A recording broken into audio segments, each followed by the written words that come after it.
Hello बच्चों, good morning. आज हम वर्कशीट नंबर 10 पर चर्चा करते हैं, जिसका टॉपिक है इंटीजर्स। क्या है ये इंटीजर्स और इसको नंबर लाइन पे कैसे रिप्रेजेंट करते हैं और इनकी क्या आवश्यकता है। इंटीजर्स यानी पूर्णांक, हमें इसकी ज़रूरत क्यों है? तो चलो देखते हैं।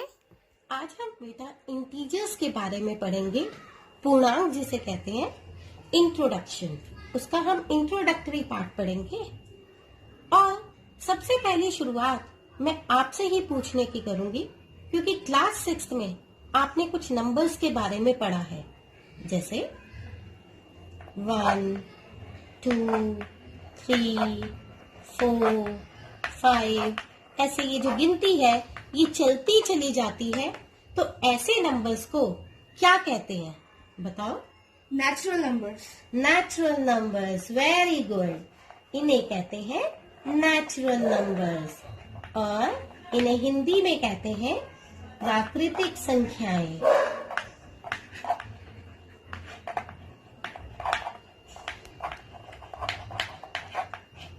अब बेटा आपने एक और भी पढ़ा है कि अगर इन नेचुरल नंबर्स में हम जीरो को ऐड कर दें, जीरो इसमें मिला दें, ऐसे इन नेचुरल नंबर्स में जीरो भी ऐड हो जाए, तो ऐसे नंबर्स को हम क्या कहते हैं?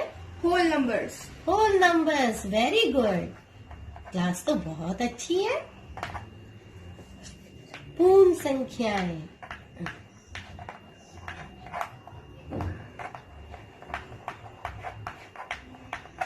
तो चलो, ये तो हुआ आपकी क्लास 6 का रिकैपिचुलेशन। बहुत बढ़िया, वेरी गुड। अब अगर इन नंबर्स में, ये जो अभी तक होल नंबर्स हमने किए थे, इनमें अगर हम माइनस के नंबर भी जोड़ दें, माइनस के नंबर भी इनमें जोड़ दें, माइनस की गिनती चलती चली जाए, तो ये सारे नंबर्स मिलकर के क्या कहलाए जाते हैं बेटा? इंटीजर्स। क्या कहलाए जाते हैं? इंटीजर्स। इंटीजर्स, पूर्णांक। समझ आया सभी को? हाँ जी। Very good. अब हम बच्चों इंटीजर्स को नंबर लाइन पे कैसे रिप्रेजेंट करते हैं वो हम सीखेंगे। नंबर लाइन को आपने, जो होल नंबर्स है उनको तो क्लास 6 में सीखा ही था कि कैसे रिप्रेजेंट करते हैं, ठीक है?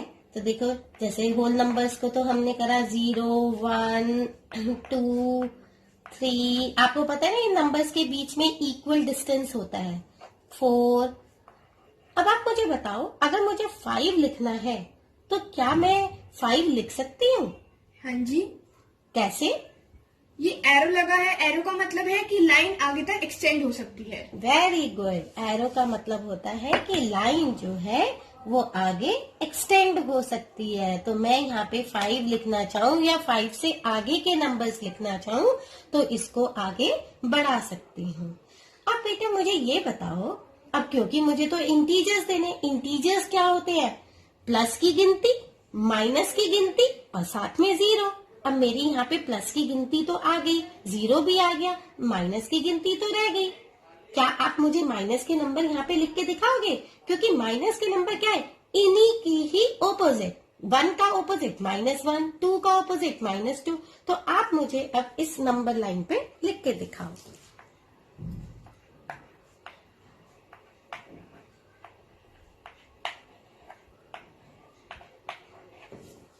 नहीं, माइनस के नंबर ऐसे नहीं लिखे जाते बेटा। देखो बेटा, जैसे एक सीढ़ी है, एक सीढ़ी मैं बना रही हूं, ये उसका एक बेस है। बेस मतलब जो एक चौड़ी वाली सीढ़ी होती है ना घर में, आपने घर में देखी होगी, अपने स्कूल में भी देखी होगी कई जगह। तो ये देखो, ये सीढ़ी है, यहां से ये इस बेस से ये ऊपर चलने की है सीढ़ी, और ये जो है नीचे आने की है। हम यहां से क्या करेंगे? ये हमारा बेस है, मतलब ये हमारा क्या है? 0, राइट। अब इस बेस से हम एक एक कदम ऊपर चढ़ते चले जाएंगे। तो ये पहली सीढ़ी 1, ये दूसरी सीढ़ी 2, फिर 3। तो इसको जब ऊपर चढ़ते चले जाते हैं तो उनको हम रिप्रेजेंट करते हैं प्लस के नंबर से। समझ आया बेटा? अब उसी का, अब ये बेस है, बेस से नीचे की तरफ जब हम आते चले जाते हैं, पहले एक सीढ़ी उतरे, फिर तो वो एक सीढ़ी, जितनी सीढ़ी ऊपर चढ़े थे उतनी ही सीढ़ी हम कहाँ चढ़े? नीचे चढ़े। तो नीचे जब उतरेंगे तो उस नीचे उतरने के हम किससे रिप्रेजेंट करते हैं? माइनस से। तो अब बेस से हम जो है जब नीचे उतरे, जब हम बेस से नीचे उतरे तो हमारा कैसे रिप्रेजेंटेशन होगा? 0 के पास आ जाएगा -1। फिर हम दूसरी सीढ़ी उतर गए, फिर हम इधर से कहाँ पे आ गए? इस सीढ़ी पे आ गए। तो दूसरी सीढ़ी पे बेस से, ये बेस है तो माइनस है। अब यहाँ से हम दूसरी सीढ़ी उतर गए, फिर हम यहाँ से कहाँ आ गए? तीसरी सीढ़ी पे उतर गए। तो ये हो गया -3 और ऐसे चलता चला जाता है। और बेटा वैसे भी जब हम कह रहे हैं कि गिनती कह रहे हैं, अगर हम इधर से शुरू करेंगे तो ये गिनती तो जो है वो 4 पे खत्म हो गई, आगे तो बढ़ ही नहीं पा रही। तो जो है 0 के पास हमारा माइनस के नंबर कहाँ से, -1 कहाँ से शुरू होता है? 0 के 7 से। क्योंकि हम ये बेस है, बेस से एक सीढ़ी नीचे उतरे तो ये -1, दूसरी सीढ़ी नीचे उतरे -2। ठीक है, समझ आ गया बेटा? हाँ जी। तो बच्चों इंटीजर्स यानी पूर्णांक क्या हुए? प्लस की गिनती, माइनस की गिनती, बीच में 0, मतलब पॉजिटिव इंटीजर्स, नेगेटिव इंटीजर्स। लेकिन 0 ना तो धनात्मक पूर्णांक है और ना ही ऋणात्मक। अब हम देखते हैं कि पूर्णांकों की आवश्यकता क्यों है। प्यारे बच्चों, इन पूर्णांकों की आवश्यकता दैनिक जीवन में जगह जगह पर काम आती है। चलो कुछ एग्जाम्पल्स देखते हैं। इस उदाहरण में एरोप्लेन जो है समुद्री सतह से 4000 मीटर ऊपर है और पनडुब्बी यानी सबमरीन समुद्री सतह से 900 मीटर नीचे है। समुद्री सतह को हमने इसे बेस माना है यानी 0। तो 0 से जितनी भी ऊपर की हाइट है उसे प्लस से डिनोट कर दिया और 0 से नीचे की गहराई को माइनस से डिनोट कर दिया। अतः समुद्री सतह से एरोप्लेन की ऊंचाई प्लस 4000 मीटर है और समुद्री सतह से पनडुब्बी की गहराई वो -900 मीटर है। चलो अब दूसरा एग्जाम्पल करते हैं। राम और श्याम 2 मित्र हैं। राम को एक बार 2000 रुपए की जरूरत पड़ी जो श्याम ने उसे दे दिए। अब राम ने उसे लेकिन 1500 रुपए ही वापस किए, तो श्याम को 500 रुपए का लॉस हो गया, है ना बेटा? तो इस लॉस को हम कैसे जो है रिप्रेजेंट करेंगे? -500। चलो बच्चों, आज की वर्कशीट में इसके और उदाहरण लेकर इस पर और चर्चा करते हैं। बेटा देखो, आज की वर्कशीट है दैनिक जीवन में पूर्णांक, राइट? तो ये है धनात्मक पूर्णांक, धनात्मक मतलब पॉजिटिव, और ये ऋणात्मक पूर्णांक मतलब नेगेटिव। अब देखिए बेटा, पहले हम जो है धनात्मक पूर्णांक जो हैं इसके जो हैं उदाहरण समझते हैं। और पहला उदाहरण है तापमान 0 डिग्री सेल्सियस से 29 डिग्री सेंटीग्रेड ऊपर। तो अब आपने देखा बेटा ऊपर है, 0 से ऊपर है 29 डिग्री। तो हमने किया था ना एरोप्लेन वाला भी, तो जो है ये क्या हो गया? +29 डिग्री। दूसरा है हमारा समुद्र तल से ऊपर माउंट एवरेस्ट की ऊंचाई। अब बेटा देखो समुद्र तल से ऊपर, ये भी जो है एरोप्लेन वाले एग्जाम्पल से मैच कर रहा है। तो ये जो है कितना ऊपर है? 8848 मीटर ऊपर। तो इसीलिए इसको भी जो है किससे डिनोट किया गया है? प्लस से। अब है तीसरा उदाहरण, 3000 रुपये बैंक में जमा किए गए। अब बेटा देखो बैंक में जमा किए हैं, कुछ बढ़ रहा है, तो क्या आएगा बेटा? कौन सा लगेगा? जी हाँ, क्या लगेगा? +3000 रुपीज। फिर आपका फोर्थ एग्जाम्पल है 12 छात्र कक्षा में और आ गए। अब बेटा देखो जो संख्या जो है वो क्लास की क्या हो गई? बढ़ गई है। बढ़ गई है तो क्या आएगा, +12, है ना बेटा। अब देखिए 5वां उदाहरण है, जमीनी स्तर से 11 मंजिल ऊपर। अब देखिए बेटा फिर भी ये फिर वही ऊपर है, स्तर जो बेस सतह है, बेस है, उससे ऊपर है, तो ये भी क्या हो गया, +11। कितना ऊपर है, 11, तो इसलिए ये क्या आ गया, +11। अब छठा है, जब आप 10,000 रुपये कमाते हैं। अब बेटा जब कोई चीज कमाई जाती है तो बढ़ोतरी हो रही है ना बेटा, तो ये क्या होगी, +10,000 रुपये। अब देखो ऋणात्मक के जो है हम एग्जाम्पल समझते हैं कुछ। तापमान 0 डिग्री सेंटीग्रेड से 2 डिग्री सेंटीग्रेड नीचे। अब देखो बेटा जो है तापमान नीचे हो रहा है, जैसे पनडुब्बी का वाला था, वो 0 से क्या था, नीचे था, तो किससे हमने उसे रिप्रेजेंट किया गया था, माइनस से। बिल्कुल सही, तो आपको उदाहरण बहुत अच्छी तरह समझ आ गए हैं। तो ये हो गया -2 डिग्री सेंटीग्रेड। अब दूसरा एग्जाम्पल है, समुद्र तल से नीचे मरीना ट्रेंच की गहराई। अब जैसे पनडुब्बी की गहराई की बात कर रहे थे हम, क्या थी, सतह से नीचे थी गहराई, तो फिर वो उसको किससे रिप्रेजेंट करा था, माइनस से। बिल्कुल सही, तो -10,994 मीटर। अब है, बैंक से 4,000 रुपये निकाले गए। अब बेटा जब पैसे निकाल लिए गए तो वो तो घटौती होगी ना, तो इसलिए इसको क्या करा, इसको किससे रिप्रेजेंट करेंगे, -4,000। 2 छात्र कक्षा से स्थानांतरित हो गए, मतलब ट्रांसफर हो गए। आपकी क्लास में 2 बच्चे थे, वो कहीं और चले गए, तो जो है क्या हुआ, आपकी क्लास में बच्चे तो कम हो गए ना, तो इसको किससे रिप्रेजेंट करेंगे, -2 से। अब जो है जमीनी स्तर से 1 मंजिल नीचे की पार्किंग। आपको बेटा मैंने वीडियो में दिखा रखा है, वो सीढ़ियों का एग्जाम्पल दे रहा है ना, जो हमारा बेस है 0 है, उससे एक जो है वो नीचे चले गए, 1 मंजिल नीचे, तो फिर क्या होगा, इसे किससे रिप्रेजेंट करेंगे, -1 से। बहुत अच्छी तरीके से वीडियो आपको समझ आई है। अब छठा है, आपने 400 रुपये खर्च किया। अब बेटा पैसे खर्च किए तो कम हो जाएंगे हमारे पास, है ना, तो इसको किससे रिप्रेजेंट करेंगे, -400 से। बहुत बढ़िया। अब आई बेटा बारी संख्या रेखा की। संख्या रेखा तो हमने जो है एग्जाम्पल में वो जो वीडियो है उसमें सारा कर ही रखा है, और उसमें ये भी फिर बाद में बताया ही था कि 0, ये जो 0 है, ये ना तो जो है वो धनात्मक है और ना ही ऋणात्मक है, लेकिन ये सारे मिल करके प्लस की गिनती, माइनस की गिनती और 0 मिल करके ये जो हैं क्या होते हैं, हमारे पूर्णांक, इंटीजर्स।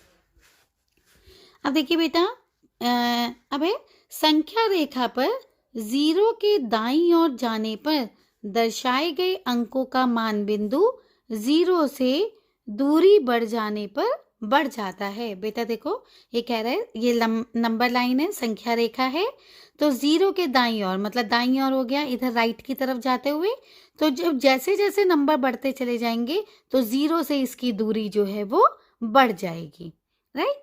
अब जो है संख्या रेखा पर 0 के बाईं ओर जाने पर दर्शाए गए अंकों का मान बिंदु, अब देखो 0 से दाईं ओर, बाईं ओर बेटा इधर की तरफ हो गया, 0 से बाईं ओर जाने पर ये जो दर्शाए गए जो अंक हैं, जैसे -1, -2, -3, -4, ये क्या कह रहे हैं, 0 से दूरी बढ़ जाने पर घट जाता है। मैंने आपको बताया ना बेटा, जैसे सीढ़ी का एग्जाम्पल दिया था, एक जो हमारा बेस था, बेस से एक नीचे उतरे, फिर नीचे उतरे, फिर नीचे उतरे, तो जो पहली सीढ़ी नीचे उतरे थे वो तो बेस के पास थी, लेकिन और जब सीढ़ियां नीचे उतरते चले गए तो वो बेस से क्या हो गई बेटा, दूर हो गई ना, वो तो घटती चली गई, ठीक है। तो वो क्या कह रहे हैं, दूरी बढ़ जाने पर वो क्या हो जाता है, घट जाता है, राइट। अब देखिए जो है ये हमारे पूर्णांक के बारे में कुछ रोचक जो है, अब हम तथ्यों की बात करते हैं। पहला है, 0 सभी ऋणात्मक पूर्णांकों से बड़ा होता है, लेकिन यह सभी धनात्मक पूर्णांक से कम होता है। देखो बेटा, जो धनात्मक पूर्णांक हैं वो कहाँ से शुरू होते हैं? 1 से शुरू होते हैं, ठीक है? तो 1, 2, 3, 4, लेकिन जो 0 है वो इन सारे धनात्मक पूर्णांकों से क्या हो गया? सबसे कम हो गया, क्योंकि वो 1 से पहले आया, राइट? अब क्या है? 1 सबसे छोटा धनात्मक पूर्णांक है ना बेटा? क्योंकि धनात्मक पूर्णांक जो हैं वो कहाँ से शुरू होते हैं? 1 से शुरू होते हैं, तो सबसे छोटा हो गया धनात्मक पूर्णांक, राइट? अब जो है सबसे बड़ा ऋणात्मक पूर्णांक कौन सा होता है बेटा? यस, बिल्कुल सही बताया आपने। -1 जो है वो सबसे बड़ा ऋणात्मक पूर्णांक है, क्योंकि फिर बाद में तो क्या होता चला जा रहा है? वो घटता चला जा रहा है ना? राइट? तो -1 सबसे बड़ा ऋणात्मक पूर्णांक है। माइनस की संख्या में बेटा जितनी जो है वो बढ़ती चली जाती है, उतना ही वो क्या हो जाता है? छोटा होता चला जाता है, राइट? बात समझ में आई बेटा? है ना? अब चौथा है एग्जाम्पल। चौथी जो है रोचक तथ्य क्या है इसके बारे में? सभी धनात्मक संख्याएं सभी ऋणात्मक संख्याओं से बड़ी होती है ना बेटा? जो पॉजिटिव नंबर्स हैं वो हमेशा नेगेटिव नंबर्स से क्या होते हैं? बड़े होंगे, ठीक है? क्योंकि उसमें कुछ बढ़ोतरी हो रही है और इसमें क्या हो रही है? घटौती होती है, राइट? नीचे होता है। अब पांचवा, संख्या रेखा पर 0 के दाईं ओर की संख्या 0 से बड़ी होती है। वो कह रहा है जो संख्या रेखा पर जो है उस पर 0 के दाईं ओर मतलब हो गया राइट साइड, 0 के दाईं ओर की संख्या 0 से बड़ी होती है। हाँ, बिल्कुल सही बात। ये सारी संख्याएं जो हैं वो क्या हैं? वो 0 से क्या हैं? बड़ी हैं। और संख्या रेखा पर 0 के बाईं ओर की संख्या 0 से कम होती हैं। यहाँ पे क्या हो रही है? एक एक करके घटती चली जा रही हैं। तो क्या हुआ? इनमें से जो है ये क्या हो गया? आपका जो है 0 के बाईं ओर की संख्या जो है वो क्या हो गई? 0 से कम होती चली गई, राइट? ये वाली संख्याएं 0 से बड़ी हैं, धनात्मक वाली बड़ी हैं, और ऋणात्मक वाली जो है वो 0 से कम है। ओके, अब देखो, अब हम जो है क्वेश्चंस करते हैं कुछ। पहला क्वेश्चन है, निम्नलिखित स्थितियों को पूर्णांक के रूप में लिखो। अब देखो बेटा, चलो करके देखते हैं। समुद्र तल से 500 मीटर नीचे वाली बात आ गई, तो ये क्या हो गई? जी हाँ, -500। अब है 900 रुपए एक बैंक में जमा। अब जमा करे गए हैं पैसे, बिल्कुल सही बेटा, प्लस 900 रुपए। बहुत बढ़िया, राइट? अब है 2000 रुपए का नुकसान। अब बेटा नुकसान हुआ है तो क्या हो गया? ये -2000, ठीक है? अब है पतंग जमीन से 500 मीटर ऊपर उड़ रही है। अब जो है जमीन से क्या हो रही है? 500 मीटर ऊपर। एरोप्लेन वाला एग्जाम्पल हो गया ना, ऊपर उड़ रही है जब बेस से, तो क्या हो गया? ये +500। फिर है आपका प्रश्न नंबर 2, निम्नलिखित संख्याओं को संख्या रेखा पर निरूपित करें। अब देखो बेटा, ये जो संख्या रेखा पर इसको निरूपित करना है तो हम क्या करेंगे? ये ऐसे संख्या रेखा बनाई, बिल्कुल सीधी, फिर यहाँ पे 0 मार्क करा कहीं पे भी बीच में, और फिर ये बराबर दूरी पर स्केल से नाप के, ठीक है बेटा, स्केल से नापते हुए हम ये बराबर दूरी पर 0 और 1 के बीच में बराबर दूरी, 1 से 2 के बीच में जितनी भी ये लेते चले जा रहे हैं, हम इनको बराबर जो है वो दूरी पर लेते चले जाएंगे। और अब देखिए, ऐसे लिया, फिर ऐसे ही यहाँ पे -1, -2। इस एरो का मतलब मैंने पहले भी आपको बताया था, एरो का मतलब है हम आगे लाइन जो है वो बढ़ा सकते हैं। अब बेटा ये मैं क्यों बढ़ा रही हूँ? क्योंकि हमारे को सबसे ज़्यादा वो क्या दे रखा है? -7 दे रखा है। तो -7 तक जाने के लिए ये -4, -5, -6 और ये -7। ऐसा नहीं है -7 तक नहीं लेना है, हम इसे आगे भी बढ़ा सकते हैं, ठीक है बेटा? हमने इसको आगे तक बढ़ा दिया। अब देखिए, हमने संख्या रेखा पर निरूपित करना था, तो ये -7 हो गया। ठीक है, -7। फिर है प्लस का 3, ये आपका 0 से जो है आपका दाईं और राइट हैंड साइड पे, ये आपका क्या हो गया, प्लस का 3। फिर है 0, तो बेटा ये हो गया 0, राइट, 0। फिर -6, ये बेटा देखो ये वाला -6 हुआ। आ गया ना समझ? तो आज की चर्चा बस यहीं तक। अपना ख्याल रखो, दूरी जो है बना के रखना बेटा, सोशल डिस्टेंस का पालन करना है। और बेटा जब भी कभी बाहर निकलो या किसी से बात करो तो मुंह पे मास्क लगाना भी ज़रूरी है और अपने हाथों को बार बार धोना भी ज़रूरी है। ठीक है, फिर मिलते हैं। Bye bye.